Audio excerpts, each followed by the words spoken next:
Hello, Instagram. Okay. Okay, Rihanna. We'll see if I think she knows how to join. Otherwise, I'm gonna have to get her to come on here. Oh, here she is. Hello, hello. Yeah, okay. Come on, Rihanna. Welcome. Oh, Mike. What's up, dude? Hello, Melissa. Hello, hippie goddess. I love that name. Hello. Hey, what's up? How's So, it going? Rihanna and I have decided to have a super serious conversation about, can we say sex on here? Will we get like shadow banned or I something? don't know. Well, so Rihanna is a sacred sensuality and pleasure coach. So she helps people with sexual trauma. We've all got something, let's be honest. Something, something. Sometimes shit we don't remember. Sometimes we do remember, sometimes we don't. And then I'm an attachment coach. Oh shit, my cousin's on here. Bo, hey Bo. Anyway, so we're just gonna have just a casual conversation. We didn't really have a topic. Do you have a topic in mind? Yeah, I was thinking about how our religious programming serves and does not serve us in sexuality. Oh, tell me more. Julia's here. Hey, Uh, Julia. I would say that, well, I grew up Jehovah's Witness, Yeah. so it's a very, it's kind of a slavery mentality, like the language that is used to describe different bodies within that organization are like the faithful and discreet slave and our circuit overseer. And so, um, so not only is that a financially disempowering narrative, and Wait. I think you broke up a bit. Did you say something like you said the languaging is very like oppressive and you have women all have an overseer? Is that what you said? no, What did you the say? whole the whole organization, the leaders are called overseers. Oh, So the leaders. Okay. yeah, so the elder within the church is like there's a body of men who are elders, and it's never women.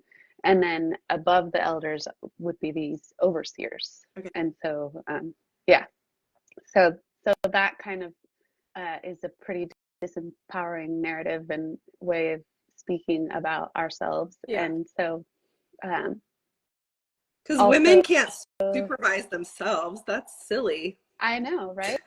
They can't be trusted. They're, Can't. they're so emotional and irrational. I know. Being one of them, I know. Yeah, it's super dangerous when It's we very when we're dangerous. in charge. Yeah, yeah. So,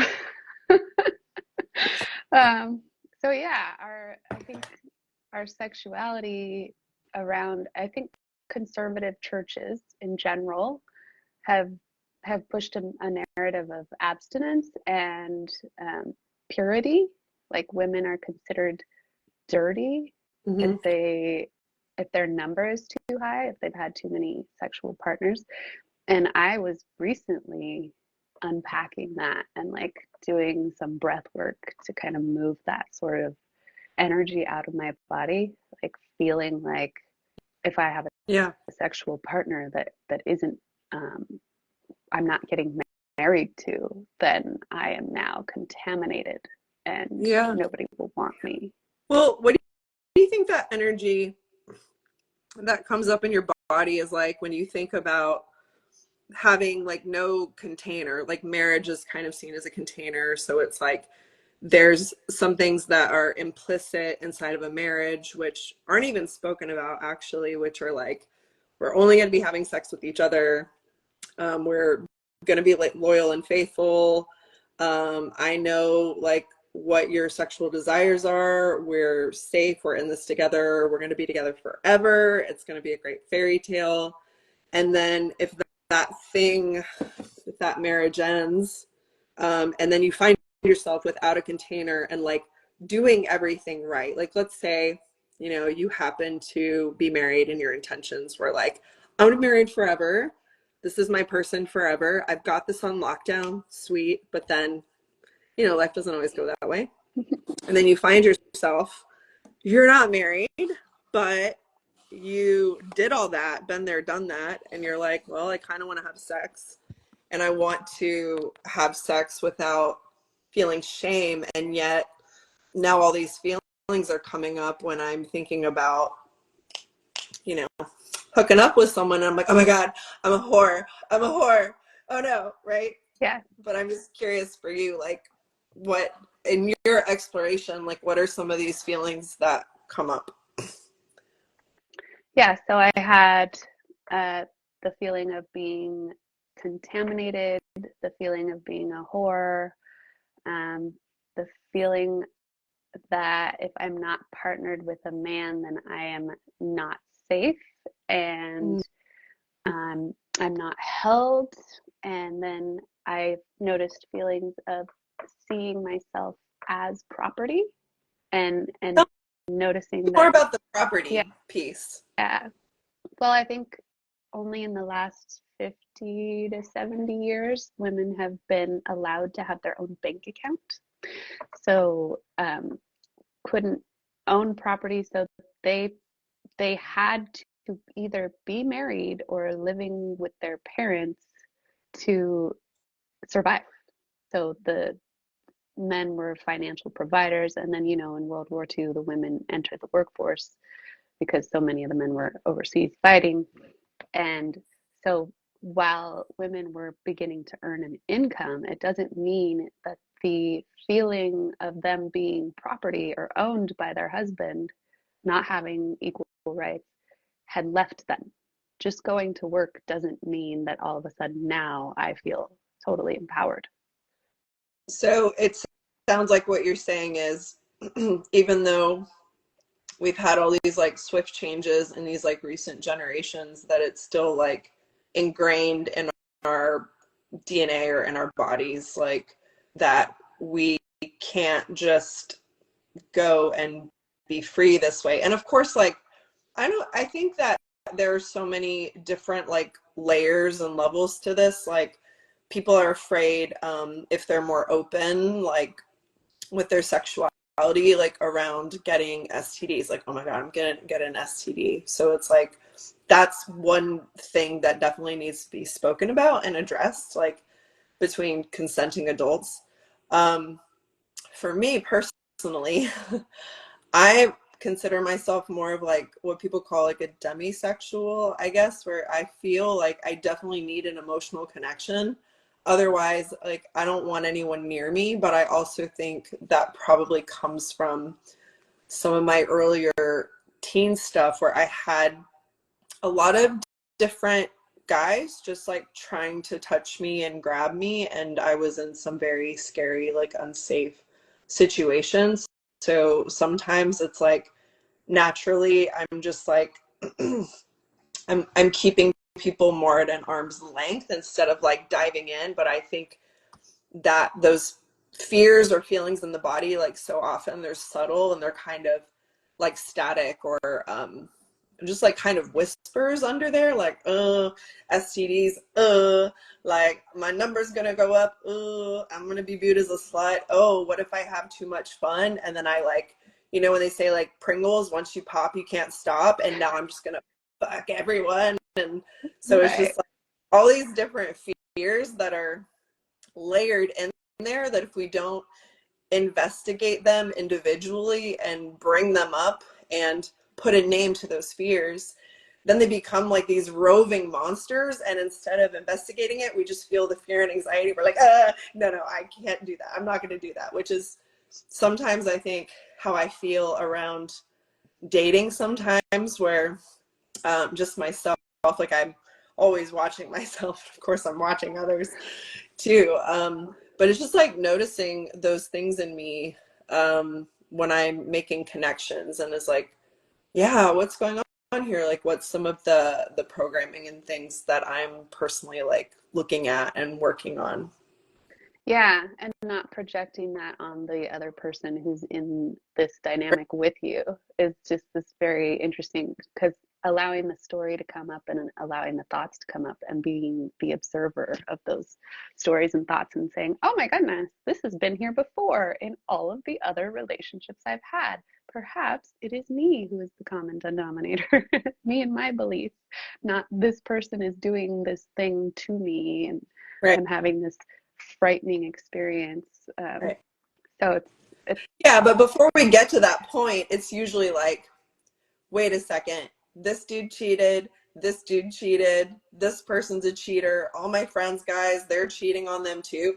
Men are just cheaters. mm, And then eventually it's like, wait a second, there's something going on in these dynamics. And I found for me in my own instance, because I was noticing all these patterns of betrayal, that I wasn't like fully feeling my feelings, and then I was so like open and available in the relationship, and I was so loyal and so committed. But I think that actually came from some of my own like anxious attachment stuff, where I wasn't gonna abandon them, but I would abandon myself and not even realize I was abandoning myself. So then the betrayal was showing up externally, but then I was just like, you know, and eventually I just got to this point where I was like, I'm tired of this dynamic. Like, what the hell is going on? And I feel like when you get to that point where you're like, what the hell is going on? Like, it's a good question to ask. Like, what is this pattern? I don't like it. Where is it coming from? yeah, absolutely. And then feeling safe enough, like establishing that safety comes from within. It's a feeling that we have within ourselves. It doesn't come from the outside. I can only feel what I am creating, my feeling. Like I said to somebody the other day, I can never have an orgasm that I'm not willing to have. Like the pleasure starts with me, the pain starts with me. It's my body, it's my emotions. All of these feelings that I'm feeling are mine, and another person can be participating in it, but they are not the source of it. I I'm can't always, orgasm I'm not willing to have. So, like, unpack that a little bit, because I feel like there probably are women. I don't know that men do. I guess men do struggle. Maybe theirs is more like erectile dysfunction or performance pressure in a way. I haven't heard of men not being able to orgasm, I haven't but, well, either. actually, I take that back. I have heard of it. Um, and that is definitely related to all different types of like trauma things too. But primarily, what you hear about with men is ED, erectile dysfunction, or not being able to remain in, a yeah, Erect. erect position. I was trying to think of the, standing at attention. Yeah. Yeah. But having that as their thing, and I think it comes from this like pressure to perform and like actually wanting to be so good, and wanting to actually give pleasure and receive pleasure. But for women, I think there's something really vulnerable about like the desire to have an orgasm and the inability to have one, and maybe not understanding like what's wrong if they're not too. Yeah. Yeah.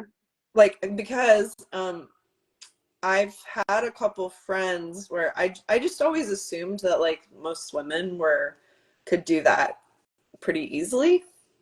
Yeah. Because like I never had issues with that, and then I started to hear more and learn more. Like the actress that played Samantha in Sex and the City, like she wrote a whole book about it. Like she was very open about it, and that there's what percentage you said it's like 40% of the population, I think it ranges based on different like statistically. criteria, but it's about 50. It's about So half. it's like half. Yeah. Okay. So like half of women out there aren't experiencing like orgasm, like have never? Is this Right. never, or is Have it never? have not, yeah, ever. Yeah. And so And we're talking like all age groups. Like women that have never. Yeah, I mean, I'm assuming we're talking about adult women. Hopefully, they're not surveying children. Yeah, adult, but Yeah. that's kind of shocking. Like Yeah. that's kind of like it's weird for me to think about. Like then I feel like that would change one's entire relationship to sex, especially if you have a partner that's like, he's in there, he's doing his thing, and you're like, you are not connected to me. Like, look at my face. Like, I'm Yeah. not having a good time. Unless you're doing the people pleasing thing where you're like, oh my God, wow, so I'm amazing. gonna And he can't, fake my orgasm right. and I'm he going to, can't tell. so then, like, that's another, that's like another aspect of Yeah. it where it's like, are you being honest with your feedback, or are you performing? Are you hiding your face? Are you not connecting? Are they not able to connect with you, and why? So there's like, I feel like there's just so many different dynamics, like even in those interactions, Yeah. along with people being educated. Oh, this is a topic we were talking about, is like the education on this is almost just left to default. So it's like, it's abstinence, like just don't do it instead of talking about it. And then there's all this like religious programming and layering, and then people are turning to porn, or they're turning to TikTok or their friends, and they're learning about sexuality, but not from anyone who's probably doing it in a healthy way. Right. So that's like, where's the healthy conversations, and where's the healthy role models to Right. talk about things? And then it's like, it's kind of the wild, wild west, where once you have all this stuff, it's like, that's such a recipe for trauma and dissatisfaction. And the like metaphor of the cold fish, where she's just like, I don't know what to do, and I don't really enjoy this. And the way I've been raised, like you were saying, as women were property, is like, I'm just gonna lay here and until he's finished, because this is my role, is I to, owe this to him. yeah. Yeah. Yeah. Ugh.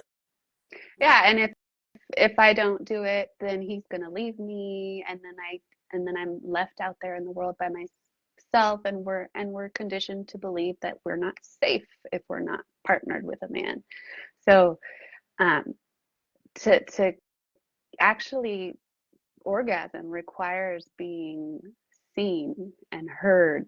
And if we are over here pretending that we're demure and we don't want sex or like it because we need to appear to be a good Christian, innocent girl who's all pure and has only ever had one partner, and if we're over pretending that, Mm-hmm. then we can't be seen, we won't be heard, we won't allow our voice to come out, we won't express our desires.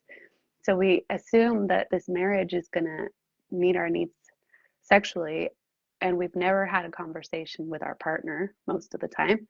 We've never even allowed ourselves to have the conversation with ourselves. I mean, so many of us don't have a self-pleasure practice because we call that masturbation, and that's dirty and sinful, and if you're a woman especially, how dare you So when want to touch yourself. you're saying that women aren't even having the conversation with their partner, let alone themselves, is it the conversation of, how do I experience pleasure? How much pleasure can I allow in? What are my boundaries? Like, what feels good? What doesn't feel good? Like, what Yeah. are things that maybe I'm ashamed to admit that I fantasize about? You mean like that whole conversation? You mean people Yeah. aren't talking about that? Yeah, I mean, I found that I was just whatever fantasies I had, I was deeply ashamed of, and would try to, like, I'd enjoy it in the moment in self-pleasure while I was feeling guilty for doing it, and then like shove it out of my awareness so that I could feel less like embarrassed by my own self. Like, how much self-rejection can we Yeah. put on ourselves? And yeah, so it's really hard to have an orgasm with another person, or have an emotional connection with another person, when we can't even have intimacy with ourselves. Right. It's funny because I remember when I first was like discovering my body and stuff, and I was so horny. I was like such a horny like 12-year-old. And then I had all this religious programming on top of that that was like, you're gonna go to hell, like if you touch your, like just all kinds of stuff, like it's unchaste, it like and all the silly things. You'll get warts on your hands, you will grow hair on your hands. I Have you didn't heard hear this? that. You'll get No. hairy palms or something, people will know. Like there's just so many of these like scary things. And then I remember this one, I think it was a podcast that Aubrey Marcus did, and I'm trying to remember the person he was talking to. And it might have been like one of their Arcadia podcasts that they did in November, but at that event. But it was talking about this one guy who had a camp for boys that they had like an issue with, I guess, masturbating. So instead of them like touching themselves and that being a normal natural thing, obviously like we don't want people just masturbating in the streets because not everyone wants to see that. I get it. And Okay. then we get into the issue of like sexual trauma and how people feel traumatized by sex and seeing stuff like that just based on their own stuff too. But this guy was like tying their hands like behind them. There were all kinds of things to like keep them from touching themselves. And the funny thing is, it's like the denial of pleasure in our country, and maybe it's like thanks to the Quakers and the Puritans and the people that came over, Yeah. our forefathers and foremothers who were very prudish. But it's like this idea of being a Christian or being a good person means to suffer. And I always get that image of the guy from the Da Vinci Code who's like whipping himself, Yeah. you know? And I just feel like so many people have taken that on because they want to experience a feeling of persecution because they have equated that with holiness. And pleasure has been taken to this place where it's like underground, not to be accessed, not to be touched. And if you want to watch a movie that I think is really addressing this very thing, it's the new Willy Wonka, the with Timothy Chalamet. And it's like, look at chocolate. Chocolate is this metaphor for so many different things. And the funny thing is, well, I don't want to spoil this for anyone who hasn't seen it, but if you have you seen it? Yeah. Yeah. Okay. Yeah. So Good. okay. So anyone who hasn't seen it and doesn't want to spoil it, just like cover your ears and go la la la for the next like 30 seconds. In that movie, if you'll notice, like all the chocolatiers were hiding the chocolate beneath the church, Mm-hmm. right? So Mm-hmm. like the church was on top of this vat of chocolate and no one was allowed to touch it. And then when whatever happened with there was like a giraffe or something that got let loose, so he's running screaming, and then he is admitting that he's got his hands like in the chocolate, which is like such a metaphor for like the priesthood and through that denial of sexuality. And that, oh, Crystal's here. Hey, Crystal. And hi to Hey, everyone that's Crystal. going to say hi to. I've been seeing all of you. I was like, wave, hi, everyone. But so the priest comes running out of the church and he's kind of like admitting like, yes, I've been eating the chocolate. And it's like, it feels like this admission of someone with their hand in the cookie jar, and the cookie jar is this like pleasure jar. Like, don't stick your hand, don't feel pleasure, don't have an orgasm, don't don't feel ecstasy, that would be out of control. And all the people are Right. like, oh my god.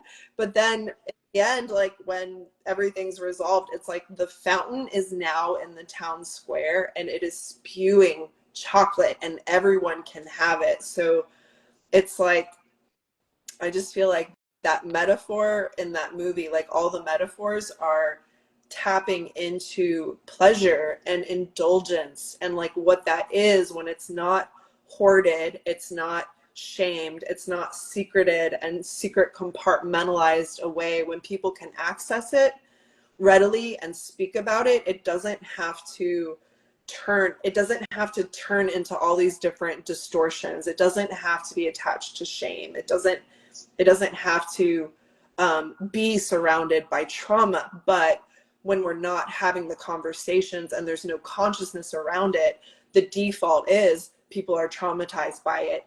It is a thing that no one wants to talk about. It's a thing that people try to avoid, and they don't even know like what they want or who they are in terms of pleasure, because of all the bureaucratic, political, religious, spiritual red tape around pleasure. Yeah. And then Pleasure of all kinds. Pleasure of not just all sexual. kinds. And I want you to tell everyone what started happening when you changed your title on your Instagram page. Like, Oh yeah. how pleasure is so correlated to. Yeah.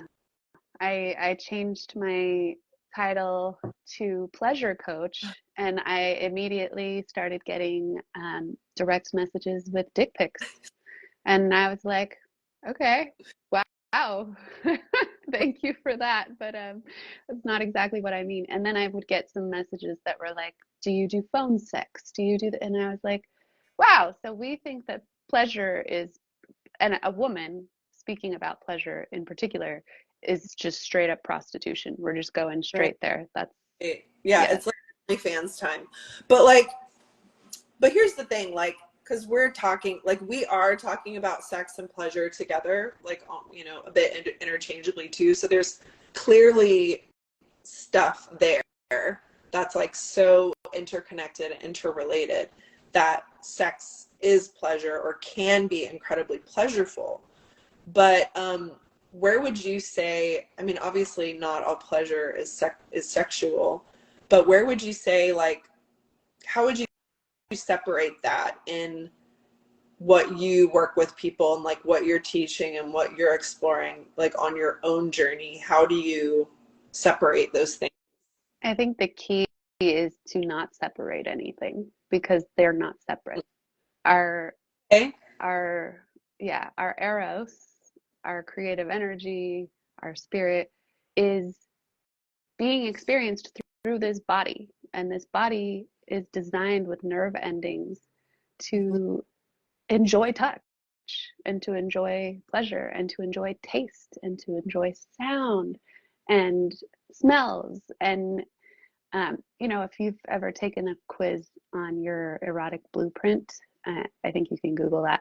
And so my primary type is a sensual. So I want all of my senses engaged Okay. in any kind of, in a sexual interaction, but also in, like, if I'm eating, I'm like taking it all in. It's visual, it's auditory, it's I have a olfactory, question for you.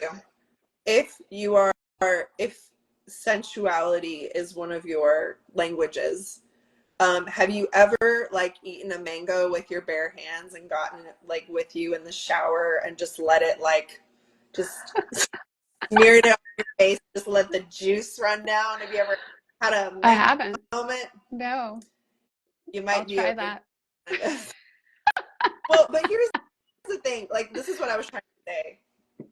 In terms of, okay, so maybe what we're talking about is something else, because you said I'm a pleasure coach, and then you get, dick pics or something like in your inbox, which is really funny because they're like, oh, pleasure, here, touch, Touch me. clearly you want to touch me. And you're like, no, that's not exactly what I meant, but I can help you, like, I can help you understand like how to go out and get pleasure. Like, I can help you unkink yourself in a way, or at least like help you lean into your kinks. Like, I can do that so that your relationship with pleasure is so different. But in our society, it's like you say the word pleasure and people are automatically like, oh, that means sex, or that means some kind of like shame, like that correlation is so quick. So that's kind of what I meant in terms of separation. But what you're really saying is eros is our natural like energy, and it's so we have a question coming in here too. What about the healing aspects and pleasure? Healing aspects, wow, that's really huge. Well, that's yeah. When we start, when we can stop shaming pleasure and actually begin enjoying it. So one of the practices for me was self-pleasure practice. I was uncomfortable with it. I was shown, directed how to do it, and they were like, "You're gonna have emotions. You're gonna have shame. You're gonna have anger. You're gonna have, you don't know what you're gonna feel, but all we're doing is we're allowing the feeling and we're sticking with it." And then as we start exploring all of those feelings and we feel them and we have this somatic experience where we're purposely going into pleasure and we're allowing ourselves to feel all of the range of emotions Well, that happen. and in this case with the pleasure practice, do you mean specifically, like, is that all geared towards like So it's not, genital? yeah, it's not transactional and it's not goal oriented. So Okay, it so can like be, break that down into examples of things that are included in that pleasure practice. So you could maybe involve like having your favorite cup of tea in part of your pleasure practice, right? So you're talking about all these different facets of pleasure and the shit that comes up like when you're doing that too. yeah, especially if you're, you know, when you do it on your own, whatever practice you're going to do. So you can just be like self touch, like massage, just feeling the sensation of your fingertips on your skin, Ooh, just anywhere, I know right? it's very And then, actually yeah, right now. My hair. when Mm, you I'm are not self-pleasuring. ashamed to do Too. that, Ooh. it's like, oh, I can actually do this in front of people. This isn't really that big of a deal. It unlocks our voice. It we start, and really you have to experience the practice of consciously Mhm. allowing pleasure into your life. It's harder to explain it with words. Yeah. It's experiential, but it's hugely liberating the more you practice. Well, And then you start seeing yourself showing up differently in life, with other people, in relationship. You start allowing yourself to be seen and heard. And then when you can do that, but one thing I want to mention is like the resistance to the pleasure, yeah. right? Because um, my body has been so locked up around pleasure that I felt Mhm. intense resistance. Like I'd be in so much pleasure, like even just feeling peace, like Mhm. in a group setting where I'm interacting with people and we're having conversations that are great and I'm feeling like filled up in my heart and I'm feeling peace and I'm feeling this Like, relaxation in my body and I'm like, wow, like there's no stiffness in my solar plexus or in my shoulders. I'm not like contracted.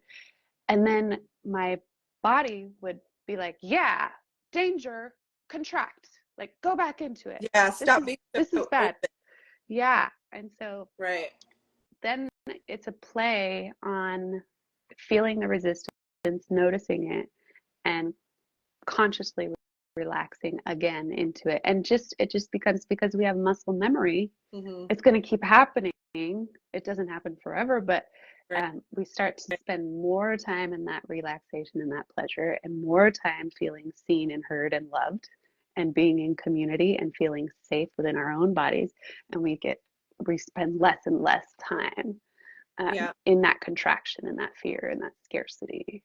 I see that this other question has popped up, but I wanted to go back and address some of the like biochemical, physical aspects of how feeling into pleasure helps us to heal. And it's because of this. Like when our body is feeling good and happy, we get into what's considered ventral vagal nervous system state.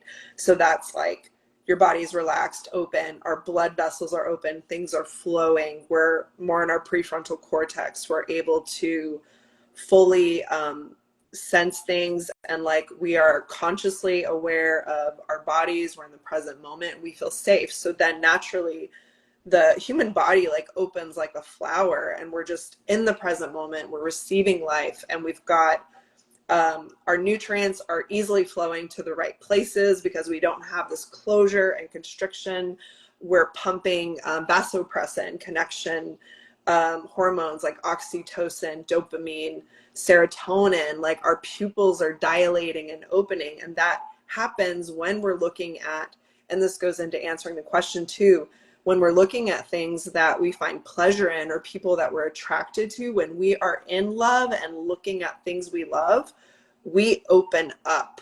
And then we have this like beautiful openness. And then, well, this is what happens too. And there's a bit of a process. So this video that I had shared and Rihanna also shared in her stories, it was this woman, and I can't remember her name, but it was the most adorable thing. She was like, here's the thing, everyone talks about like healing trauma, but no one talks about like what it's really for. It's for us to be able to hold more joy. And that's the truth. We're integrating and alchemizing and allowing ourselves to experience more joy, more pleasure, and we're opening up. So if you think about it on an energetic like bandwidth, we are expanding to actually allow more in, to receive more, to flow with life, so that we're not like, Yeah. doing this stuff. But the thing is when we start to open up, guess what happens? We have like our amygdala and different parts of our tissues. When we open, it's like, imagine this glacier thawing. So when we thaw, it's like you will find things like in the ice, like who knows what's in there. Things will start to come to the surface. And if we don't have the skills to understand what's happening, we'll think, oh my God, I was having a great moment. Then all these like bad memories started coming up, or I had these traumas, or suddenly I felt fear in my body. And it's because we can have trauma in moments where we are in joy, in play, in innocence, in gratitude, like, and we haven't fully been able to reconcile or integrate those moments. So if you, the more you start to expand into that pleasure and hold that frequency, it will cause your darkness, like your heaviness, like that will come up. But if you can stay with it and hold it and be like, oh, this is okay, this is actually happening because I'm expanding, because I'm feeling better, and these are okay, like this stuff is coming up to be integrated. And did you ever see the documentary The Wisdom of Trauma with Dr. Gabor Mate? It's I don't think fantastic. so. It was done by Science and Non-Duality Sand. So they had this example of people that were homeless, and they brought them in off the street. So basically their nervous system is living in survival. They are out in the open. They are completely vulnerable. So their nervous system is hypervigilant, and they're expecting anything. Like if you're sleeping on the street, can you imagine? I can barely camp. Like I would definitely want or something, like I want a harpoon. If I'm camping, I'm like, no, I need protection. This is so vulnerable because we're not in our containers. We're not protected by our four walls. So it's like bringing people in from that environment where their nervous system is entrenched with like hypervigilance all the time. Oh my God, anything could happen. And people that do not have permanent homes are victimized in a number of different ways. Yeah. Yeah, so that's a whole other thing, but they're bringing them off the streets and they're putting them into these apartments. So when you bring the person off the streets, you're moving them from survival into a new container, which is quiet, it's peaceful, it's stable. What do you think the nervous system that is used to chaos, that is used to fear and hypervigilance is going to do? It's going to be brought into this new environment, and it's going to be like, it's so quiet, it's so I peaceful, need to go find the it's boring. chaos. I need the I need to familiarity. go find some danger. I need to get into a bum fight or something, like, Yeah. like, I mean, whatever they were doing, right? But the thing that they found is that the rate of suicidality would go straight up, like suicidal ideation, and they would start to struggle emotionally. And this is because when we start to find ourselves surrounded by peace, surrounded by comfort, connecting to other human beings, and we start to feel safe, that stuff will come up. The amygdala, the different parts of the brain, it'll be like, oh, hey, you're safe. Now we can process all this shit you've never processed. It's go time. It's time to process. Let's work on Let's it. Right? complete the stress response cycle. Right. Let's complete the stress response cycle. Let's like work through this. But if we don't have the awareness of that happening, it's like, oh my God. And then what do people do to interrupt that progress or that process? They go right back to their adrenaline addiction. They go watch horror films. They go do Mm-hmm. some risky behavior. They go have like unprotected, wild, crazy sex in an alleyway, or they get drunk. People will do anything in order to not feel when we feel victimized by our feelings. And it's like, I will do anything to not feel because I actually don't know what to do with these feelings. And I think I'm going to die now. So it's Yeah. like, so what they realized is the people that were being moved from the streets into these new places were needing the most important thing of all, which is human connection. Yeah. For someone to be like, hey, how are you doing? Let's talk about it. How's it going? What's coming A up for you? guidance, So, a space holder, yeah, exactly. And and what I peers think, that can relate to yeah, what they're going through. exactly. And so um, it's just what we're missing in society. And interesting enough, like specifically the homeless population, is these people are more than likely those people that never had that steadiness. Like they grew up in chaos, so much abuse in the family, generational trauma, PTSD, so much, just so much stuff. And they're really needing to be like held.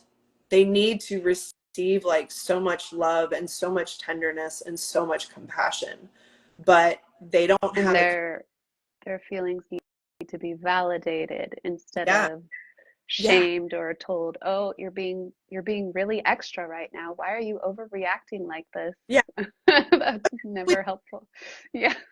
Or like giving them a tranquilizer and like sticking them Yeah. into an insane asylum. But what's really happening is that body is starting to go through and feel all the trauma, which looks so wild to our, our civilized society, right? With our, I'm trying to do my pinky out while I drink. It doesn't work with Yes, yes. In our civilized society, just shaming, that's emotions. We don't have time for that. That's not productive. You're not in the machine producing if you're feeling your emotions. And it's it. like, Yeah. yeah, but what we're really here for is sensation and connection with people. It's Mm-hmm. not to type on computers and meet these numbers that these people have decided are really important. We get so confused.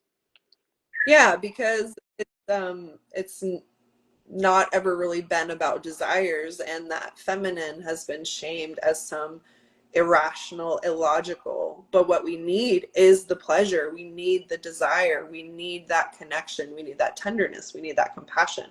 But our society is like, it wants to compartmentalize all these things. So it's like, if you are grieving, like, go hide somewhere. Like, don't come out. Like, if there's death, put it over there. If you're dealing with addiction, let's put you in rehab. Like, let's put you over here. If you have if you're having a lot of emotions, let's put you into a mental institution. And it's like, where where in society can people actually be and feel? Right. And which is why, like, we need our breath work, we need our kundalini yoga, like we need all these different places to actually like feel and peel back all the layers of the onion. Because it's like, you try to go out to a restaurant and like grieve or cry, people are gonna like stop and they're gonna get concerned. They're going to get concerned and they're going to try to rescue you. And we have so many rescuers. I was hiking the other day and I went out on this ledge and I was laying my skin against a rock because the rock was hot, the sun. Like it just felt really good to lean on this rock. So I was Mm-hmm. meditating and I had my face and my belly on this rock wall. And these women come up behind me and like I hear them chattering and I'm just doing my meditation, just noticing my environment. And then I hear it get quiet, and I'm like, oh, here we go. And one of the ladies is like, are you okay? And I'm like, oh God, do I just ignore it? I don't know what to do. So she asks again. So I turn around and I'm like, yep, I'm really good. Thanks. And I just go back to what I'm doing. But it's like, oh my God, her behavior is so fringe and dangerous. Why is she being still and silent in public? How dare she? How dare But she soak up the sun and what? weren't you in nature? Yeah. Yeah. I was in And it's a, like you were just enjoying like the yep. warmth. Yeah. Right. Yeah. It makes me what is it? It's not Sleepless in Seattle. It's the other When Harry Met Sally, when they go to the restaurant and she's like talking about how to fake an orgasm and she's like eating the food or whatever and she's like, she's moaning and Yeah. this is and just like watching her and everyone's like quiet and just staring and then that one old woman's like, I'll have what she's having. And it's like that older woman is like in touch with, yeah, that looks fun. Like I want to be That's doing that. natural. That's I normal. want to be Yes. enjoying. We don't have a body to have it numb and locked up. We have a body. I mean, if something gives us pleasure, it means we're supposed to keep doing it, not stop doing it and hide it. And our society is so into telling us that we're going to become addicted and it's going to be out of control and it's going to lead to all these dangerous behaviors. And it's like, well, that's how we train and keep slaves. We disconnect them with pleasure and their bodies and their intuition and tell them that they need to rely on outside sources of information and fitting in to a certain box. That way, they're so distracted and exhausted that they don't take care of themselves. Mhm. The connection with pleasure and addiction is interesting because it's the way I see it, it's substituting the a need with the wrong thing. So Yeah, and it's like a gray area because we can unconsciously chase after our bliss or have these like hedonistic kind of addictions because we just want to feel good, which is so natural for a human to want to avoid pain and just feel good. But then if we're only doing that and we're not feeling the underlying stuff and we want to skip over that, then the pattern is like I found even for myself, like some of the ways that I navigated through the heaviness of my teenage years where I did have suicidal like ideation, and the way I coped with that was like making really dark cartoons. Like I had a really dark sense of humor. Like I would joke around and do theater and just anything to be out and social, and it saved my life. And recently I was realizing like there's something to this of going, continuing to do all those things, but not taking the time to slow down, to like really pause. Because that is so alien. Like I believe our culture has such a like victimized relationship with time yeah, that yeah. we don't let ourselves slow down at all. Like we don't even know what to do with ourselves in stillness and silence to actually go within and feel some of these deeper things. And again, I think it's a layered problem of not Well, having like coaches or skill, like being taught the skill set, but also a scarcity mindset when it comes to time yeah, and like yeah, what do with ourselves, and how following desire and pleasure isn't the logical thing, and it's not what we ought to be doing. We ought to be I'm going to keep using my air quotes, productive members of society and go out and do the logical things. But right.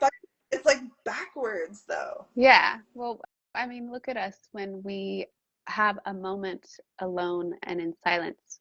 we immediately have our phone and we're like, oh, I noticed this pattern in me where I'm like, I need to look busy. I need to look engaged. I don't want people to come up to me and think that I need their help or that I'm like, so I'm going to be on my phone and look like I'm really engaged in something. And so then we like start separating from each other.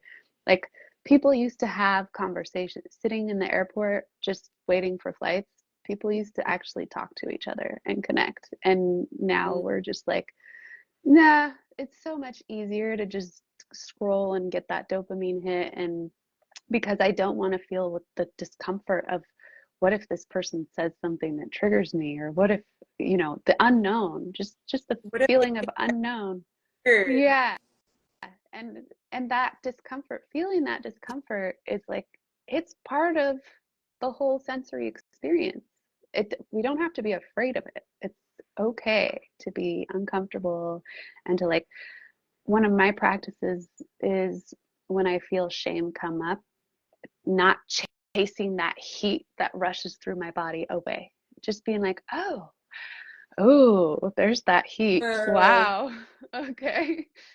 And ugh. yeah, and just and noticing that there is pleasure in pain often, and some of the unconscious things that we do, we keep doing because there's pleasure in it that we're denying. And if we were to actually notice the pleasure and feel it, we notice that we stop doing the destructive behavior because it no longer has power over us. We're not Do you have ashamed of it, well, hiding it. do you have an example of something that you noticed you were doing because there was like an unconscious like pleasure payoff that you were getting out of it, even if it seemed like kinky and backwards? Yeah, I feel like there are many, but like getting into the energy of scarcity around money. So Oh being yeah. like being like continuously like going into my bank account and adding up what's coming out and adding up what's coming in and getting like really nervous and stressed out about it and like doing it day after day after day, sometimes multiple times a day, when really I know how much money there is. Like I don't need to engage in that practice, but there was a pleasure that I was deriving from it. And part of it was just the familiarity of doing a behavior over and over and over because I've always done it. It was unconscious. Like we mistake familiarity with safety. And so that's one of the ways we get into these patterns where we continuously do something that's totally destructive, like spending that much time and energy adding up those numbers that I already know add up. Like I could be creating something in the world. I could actually be earning money. I could be experiencing rest. I could be experiencing a beautiful conversation with my friend. I have time and space in my life, and I don't need to fill it up with these weird repetitive patterns that Hmm. really don't serve me. Yeah. But I had to notice the pleasure that I was getting out of that. I had to notice that for it to and allow myself to feel it and allow myself to consciously enter that pattern and go through the motions of it and feel all the feelings that happen in my body as a result of it. And then once I did that, I was like, oh, yeah, this is a waste of time. I'm not going to do this anymore. And I don't. Yeah. I do talk to a lot of strangers, like on the airplanes and in the airport. Um, and I remember there was this one woman. She was in a wheelchair. I don't know what was going on with her, but she was crying like a lot. She was just crying. And so I told her, I was like, "Hey, are you okay? Do you want someone to talk to?" And I was like, I remember feeling a little bit like, should I go up to this woman and like tell her? But I was so moved. And like, I know there's this thing like when we see people being emotional, it's like, I don't know if I want to interrupt them. Like, what if I get yelled at, or what if they're like, go away, you freak, or what? Like, I don't, Yeah. you would never know. It's like kind of vulnerable to like approach a stranger. But I just went up to her and I was like, hey, I would like to help.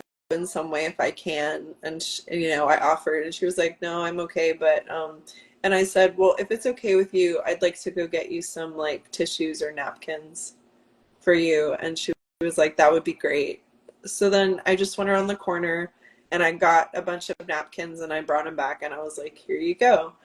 And it just felt so good to like follow that desire to connect with someone and just to like say, hey, like you don't have to be completely unsupported and going through what you're going through right now. And I just wonder how different the world would be if we were so connected to each other that we weren't afraid of each other and we were able to like reach out and offer like even just like a look that's like, yeah, this is a weird moment right now. Can we just like talk about the elephant in the room? This is a little weird. Yeah, Like, let's, this is this is uncomfortable. uncomfortable. But when you Yeah. think about if you had not done that, if you had not followed your desire to do that, how much rumination might have happened about like, I don't know, what if, like it could have been good, it could have been really bad, it could have, and so you can get stuck in this thought loop. Instead, you did the thing, you followed your desire, it felt really good, and now you get to go back into that feeling of really good instead of confusion, what if, did I miss an opportunity, whatever. So that's just fueling like love and pleasure in the world. You're spending more of your time in it. Mhm. Yeah, and it did feel so good. And I felt so like I had, you know, done something. I felt like I did something important, and I think I did. Yeah. I know I did for me, and it seemed to like really impact her. And I was like, is there anything better than this? Like while you're at an airport to like be of service to another human being like in that moment. And I was like, no, I don't think so. And Yeah, you had the I desire got because from helping people. yeah, and it's an actual, I mean, our desires are usually leading us in the right direction if we're connected with our true desires and we're not doing some kind of coping mechanism.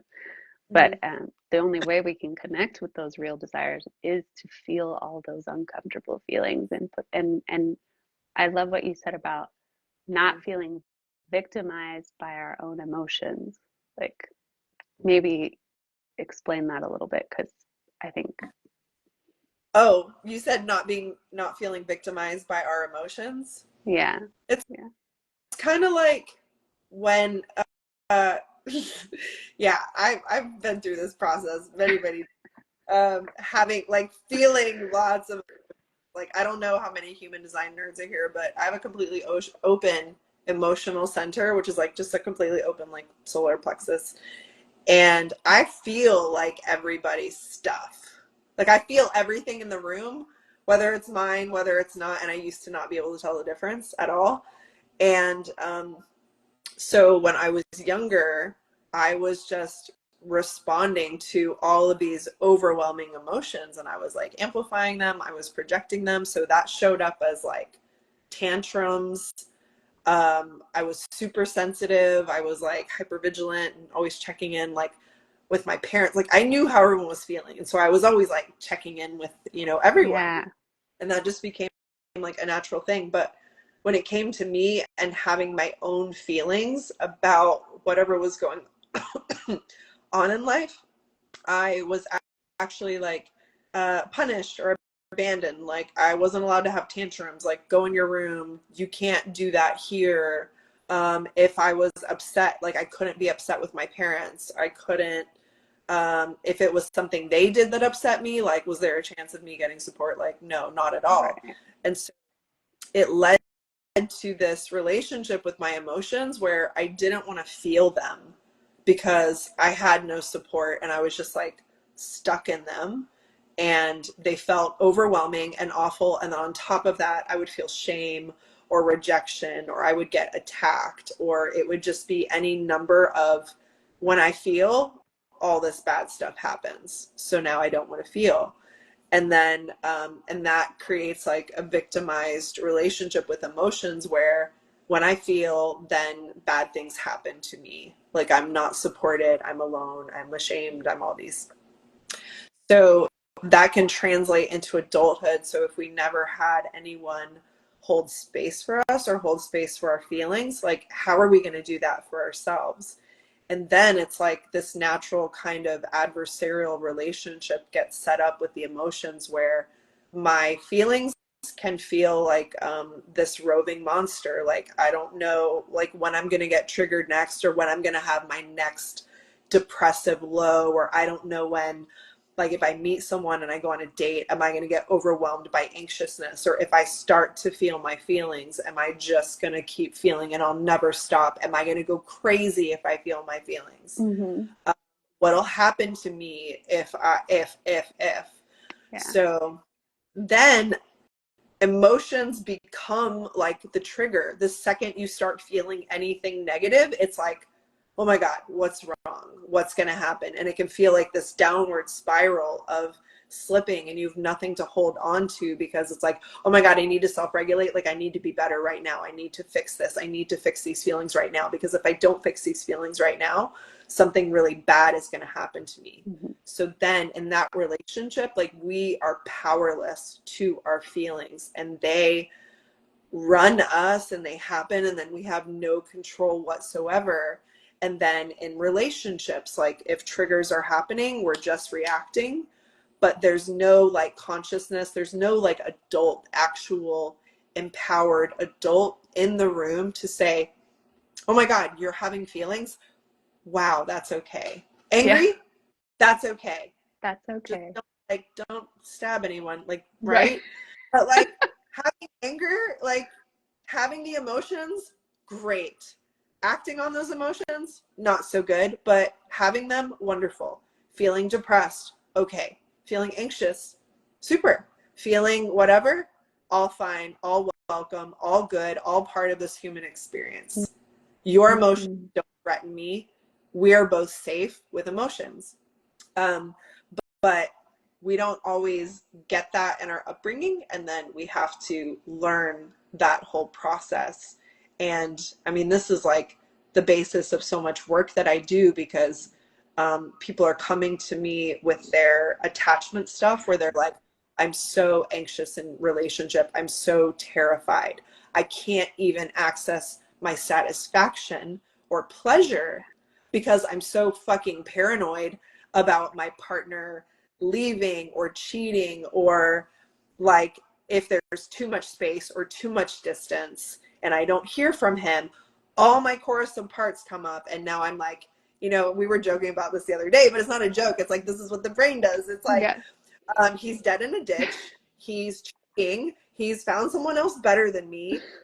Something bad has happened and he's in a horrible predicament. I Maybe in a, said something oh yeah, weird and I revealed said too much of myself, now and he's disgusted by me. um, have found my secret journal and now they know something I have thought or felt or something about me that they have discovered, and now I am no longer loved and they will never speak to me again. They will disappear and go away forever.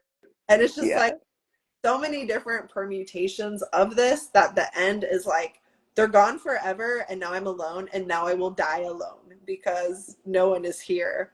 Or the opposite, which we don't always talk about so often because it doesn't bark as loudly, which is like the avoidance side. And avoidant stuff, the flavor of avoidance feels like energetic, emotional overwhelm. And the thing is like some of the coping strategies to control, because what we're doing is we're trying to control our own emotions or we're trying to control someone else's emotions so Yes. they don't dump on us. So that I So don't have to process your emotions. Yes. right, so Yes. let me fawn and fix you and help you so Mm. you don't have an emotional reaction that you then dump on me, and now I'm feeling all this shame, all this guilt, all this responsibility, all this whatever, like regret. I'm horrible, I'm a horrible person, I couldn't handle this, I'm not doing this right. So it's like we do so much to try to avoid our emotions, and it's because our relationship with our emotions become fractured, and instead of using them as messengers for input or guidance, Now they're like that estranged uncle, aunt, parent, whatever, maybe like stalker. We're like, get away. Like, why are you here? Yeah. Mm, And then like our relationship to our emotions affects our relationship to ourselves, because that's part of an internal guidance system. Now it affects all of our relationships, including like our relationship to everything, including everything. money, including pleasure, including sexuality, including food, including pets. Children are, Yes, children, like everything is tied into this relationship. But if I said, oh my God, Brianna, I have a great, I have a great program. Do you want to come ugly cry and feel all your feelings and your vulnerabilities? Like, do you want to work on your emotions? Does that yeah, sound people fun? are like, No, no, no everyone's like, way. fuck that. I'm not doing that. I'm gonna be with people, or I'm gonna be doing that. Like, no. But So all your instead, joy is on the other side of that. right, right. But we like, people that have like stumbled into the work or have been forced or dragged into the work by what the fuck ever that's happened in life. So now we're like awakening and we're like, shit, I don't want to be awake. I tried to hit the snooze button all these times.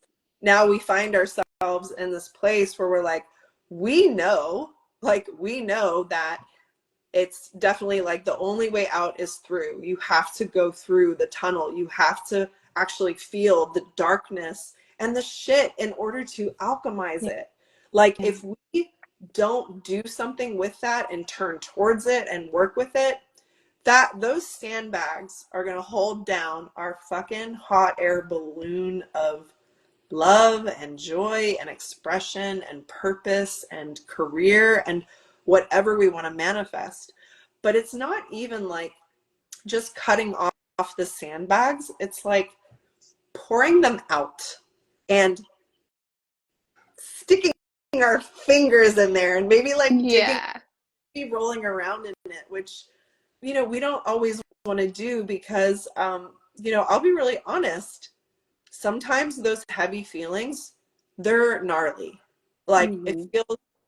it feels like being suffocated, or it feels like being held down. Like, whatever this energy was, like the past couple weeks, like I'm used to moving a lot of stuff. This Yeah. was this was like special for me too. I was like, whoa, what the fuck is going on here? Because Yeah, it's I had so some of that this heavy. morning. Right. It was like so heavy, and I'm still processing all this stuff. But what I'm realizing is I wouldn't even change the past 2 weeks, even if I could just wave a magic wand and be like, I don't have to ever feel any of that stuff. I don't need to go through it. You know why?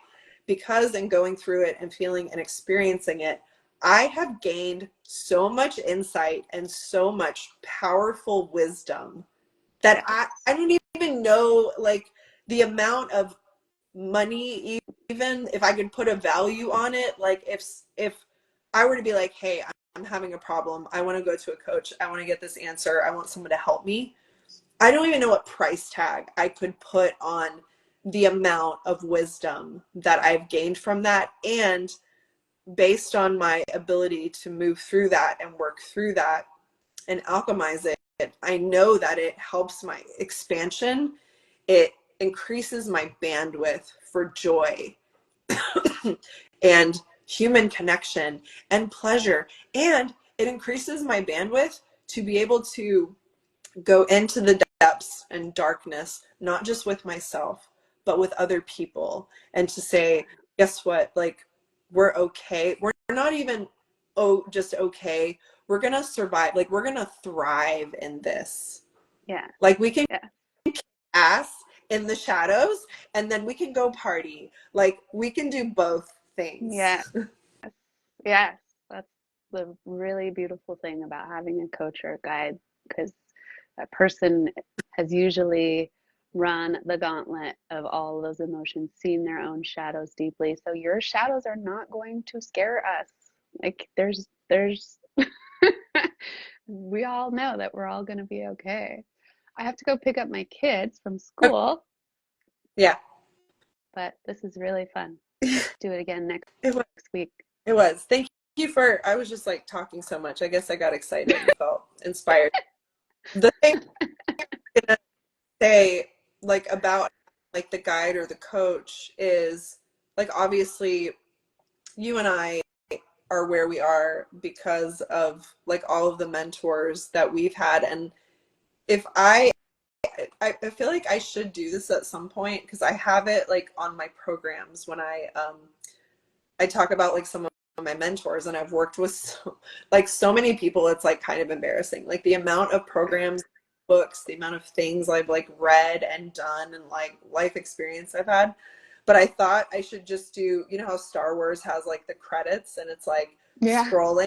You saw the amount of like maybe money, like courses, like mentors, guides, friends, support, people that I've had on this journey. It's like no way I could have done this alone, any of it. And it Mm. wasn't like one person. Like I can tell you right now, I've had like at least 5 different therapists. I've done individual therapy, group therapy, couples therapy, like Well, I this think last year I types had like 6 therapy. coaches at one time. Yeah, Right? yes, coaches. On top of those 6 coaches, I was in like 3 other programs. So Yeah. I had the amount of coaches I had last year, if I were to make a list of those, I probably had like 15 through all the different formats. And it's like And this is how we build community. Like these people become lifelong friends and mentors and community members, and it's yeah, so it's like if you think that you have enough support, it's like are you getting where you want to go, and like do you feel surrounded and like satisfied with your support network? Because if not, I mean, and there's like there are resources available, there's free resources, there's all different kinds of things that we can involve ourselves in, but the I've just needed it all. Like I've yeah. just needed it all. Like nothing wrong with needing that level of support, and if you can find the resources or do it, like I mean this is how I've lived my life, and I used to kind of be ashamed of it, to be honest. I'd be like, oh my god, I bought another clickbait program, like on my credit card company like see all these charges. I was like, I'm so embarrassed, I'm so addicted. They're so valuable though. I mean, Yeah, and as long as you it's use it and engage with it. right, right. And and all those things were a part of my journey and helpful for me to be like, what works, what doesn't work, why doesn't it work, what works for me, what doesn't work for me, like what works for people, why doesn't this work for this person, what works for, you know. So that's me, and not everyone's me, but Yeah. I But just wanted to. it's yeah, the variety of experience helps you when you encounter all these different, because we each have our own lens that we're looking through. Like if the world's a diamond and we're each a facet of it, like it's really nice to have all this different experience so that when we encounter that in another person, we're like, oh, that's cool. I've been there. I can. I can help you, Yeah. or I can't help you. Yeah. I don't actually don't. It's in And that that's area. really good to know I don't too. feel confident that I can help you, but Yeah. if I talk to a person and I'm like getting all those hits and I'm like, oh yes, I know this path. Like I've been in that fucking labyrinth. Like I know those slimy Yeah. walls. I've been there. Oh, that spot where it like just drops off and you don't know. Yes, I've been down that one. I can help you. And then Yeah. it's like that trust relationship where this person is like, can I trust in you? Because it's like such a huge, it's a huge time investment, it's a huge money investment, it's like scary, it's vulnerable, it's, and you just never know like where it's going to take you or what's going to happen. So it's just this like wild journey, but it's like fun, it's exciting It's a to live. beautiful journey. Yeah. Yeah. Yeah, and we Okay, I do it gotta get all off. pleasure. Yeah, That's right. all right, I'll see you later. Bye Okay, everyone, thanks bye. for joining. Thanks for joining. Bye. Bye. How do I end this? Help. Stop the video. Bye, everyone. Thanks for coming. Bye-bye.